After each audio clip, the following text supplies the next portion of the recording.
God. Ask God. Hi, Scott. Just got a little thank you for you here. I started PPC after learning about it off your podcast, and set a daily budget of $7 a day. It's been running for 11 days. I've spent $35.47. My sales are $1,840 for a ACOS of 1.9%. So I'm pretty excited about that. And I just thought I'd get your take on that, and maybe should I change anything? Should I just leave it going, and as long as it's working like this, let it go, or should I get in there and target some different keywords, do the kind of stuff you talk about? Thanks a lot.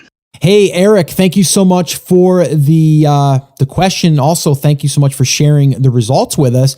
I gotta say though, Eric, I'm kind of jealous. That's a really, really solid ACOS. Now, for those of you that don't know what an ACOS is, that's using the Amazon pay-per-click platform, and that's a percentage that they give you, and it's the average cost of sale, which is under 2% is ridiculous, actually. So, I'm usually shooting for, 50% or under, 50% to 1%, 2% would be fantastic. And I'll go even sometimes if I'm just launching a product up as, as far as 60%. So it just depends on your strategy. But that's a really, really amazing thing that's happening for you right now. So a few thoughts here.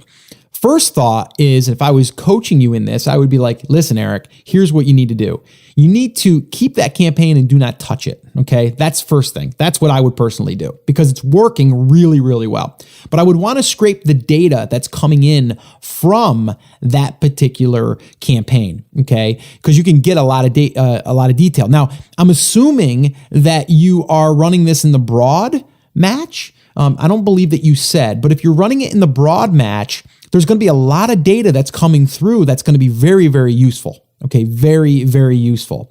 And now that they have broad match, they have phrase match, they have exact match, and negative keyword filters, it makes it really, really powerful to take that data that you're receiving that's converting really, really well, and able to take and see exactly what keywords are actually performing the best and that are converting the best. So two things. I would probably want to look at that data. So any of you that want to see that data, once you have a campaign up and running, I'm going to actually give you the actual flow in Amazon. I'm going to look at my screen right now, so bear with me for 1 second. But if we're in our account, I'm going to give you the play-by-play on how you'll find this report, because a lot of people, what they're doing is they're in their advertising campaign. So if you go to Amazon or Seller Central, and if you go at the top where it says inventory, pricing, orders, advertising, reports, performance, if you just want to pull a report on, like, let's just say, if you want to pull a report on your auto campaign, you'll go into that campaign and then just request that report. But what you want to do here, once you have a campaign up and running, like you do, Eric, you're going to want to go into the tab that has reports and then let it drop down. And then you're going to go to advertising reports. So again, the very top of Seller Central, you're going to see inventory, pricing, orders, advertising, reports, performance. You're going to go to reports, let that drop-down menu come in to play there, and then you're going to click on advertising reports. Once you click on that now, you're going to see that there's going to be another set of tabs: performance over time, performance by SKU, search term report, and then estimated page one bid, other ASIN report, campaign performance report. You're going to want to find search term report. This is where the gold is, okay? This is where you're going to click on that, and then as soon as you click on that, you're going to request a report, and this will go 60 days back. And then from that report, it's going to tell you if you were running a broad match. Let's say that you were going after garlic press. You're going to be able to see that broad term, people didn't necessarily search for garlic press. They searched for long-handled stainless steel garlic press. And then you're going to be able to see that was the keyword that someone searched by you using a broad match on garlic press. So I hope that that makes sense. And I hope that you see the power in that, because now you can literally see exactly what someone searched for. So then I would take those and I would strip out the ones that were converting and I'd put them into another campaign, and they would be kind of like your gold nuggets in a sense. And then from there, you can start running more traffic or more of a budget on those and see how that performs. My other thought here is to take that campaign that you're only spending $7 a day and scale that up to $20 a day and see if it still converts as high as it is, So I would keep pushing that until, even if your ACOS is, even if it's at 25%, I would still keep pushing more ad budget to it, because if you're telling me that you're spending, $7 and it's, returning you like, gosh, it seems like it's returning $100, well, who wouldn't do that all day long, right? And it's only going to help you start ranking organically for these keywords that you're ranking for. So there's a couple of different things there that you should be doing, that I would be doing. First off, I would be increasing that ad budget, and I wouldn't touch that campaign other than I would be looking at the data inside that campaign. First thing. Second thing is I would go into the reports and into the advertising reports, and then from there pulling the searched term report as far as what the customer actually searched for, and then what they clicked on and all that stuff. And then you can see all the data there. That's what I would do. And then I would take those, I should have said this too, those keywords that are the gold keywords, let's call them, I'm doing the air quotes, for those that are in that particular campaign, those I would probably put in a phrase match. So in a phrase match, and we talked about this, Chris Schaefer and I, in episode, let me figure out what episode that is so I can give you the exact episode.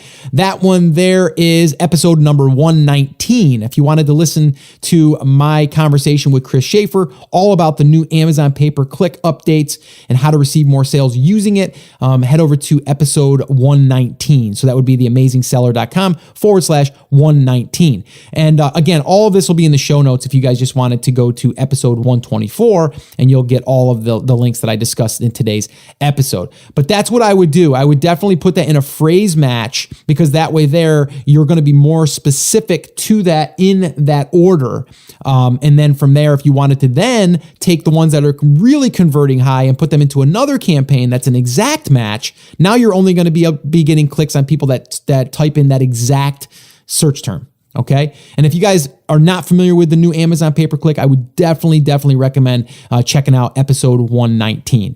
All right. So I hope that answers your question. Hey, good luck to you, and keep me posted on that campaign and your other campaigns coming up. I'm really excited for you, because it gives you a ton of leverage, and you're going to see too, you're going to start ranking organically for some of those keywords that you're converting for. So really great job, and great job for taking action, by the way. And thanks so much for sharing that, Eric. If you guys want to submit a question, head over to theamazingseller.com/ask, and you can do that. I want to also, again, remind you guys, if you're brand new and this is your first time to the show, I want to welcome you. I love hanging out with you guys. This is just awesome to be able to virtually connect like this, and that's why I love the Ask Scott sessions. But if you are brand new and you're just getting your feet wet and you don't understand the entire process, the entire business model, I would recommend attending one of my live free workshops. This is where I break it down for you in 5 phases: how to pick a market and a product, how to source it, how to do a pre-launch, how to do a launch, how to promote the product, and everything in between. We go over that on a workshop, and we go through every single thing. We also do live Q&A. So if you want to attend one of them, I would love to invite you to the next one, and you can register for the next one by heading over to theamazingseller.com/workshop, and you can register there for an upcoming workshop.